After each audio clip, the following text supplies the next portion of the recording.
Good evening, folks. Triple Crown here, coming to you from Vancouver, British Columbia. This is a Round 8 summary of the Global War 1939 series. This was a round of more repositioning, battle of attrition, but there were some kind of neat things that did happen.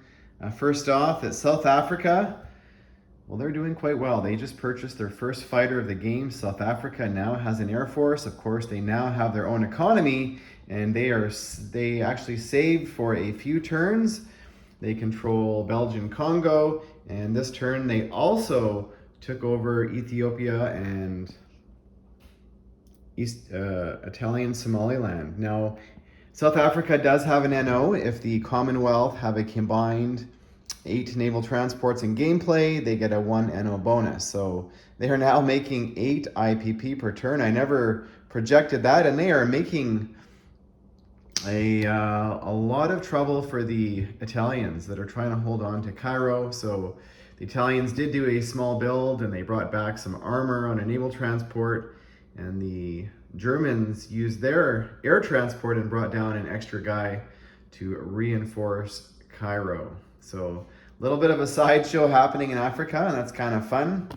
Over here, the Russians making a nuisance of themselves. They went into Kashmir. They took out the lone defending Japanese infantry, and they actually are kind of in a unique position now because they could make a push for Calcutta, and the Japanese are in a rush to defend, or they could also help out the South Africans and make a push for Calcutta or for Cairo. So that's kind of interesting.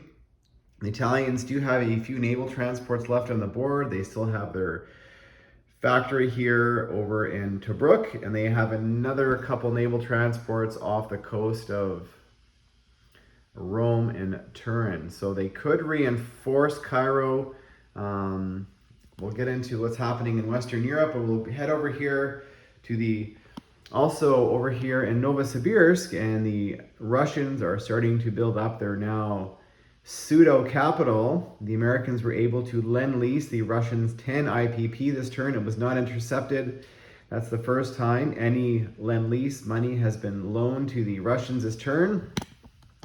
And they wanted to do that because the Germans are coming. The Germans are pressing towards Novosibirsk, and the Russians do not want to lose their capital for the second time this game. Over here on the coast of China, well, the Japanese are threatening to come out. They are still getting beaten up by the Chinese, but they are starting to sort of have the superiority in regards to units. Over here, down in New Zealand, the New Zealanders built a destroyer, and the naval transport sitting off New Zealand went back to Sydney and grabbed an armor. And the Americans now have naval superiority in the Pacific. They built 9 submarines. This is something that the Hilltop Pillbox loves to do, is just plop down a whole schwack of submarines. And now, what is Japan going to do? They are 2 turns away from reinforcing, so they're going to have to retreat 4 sea zones away to protect themselves from the Americans. That is probably what they're going to have to do.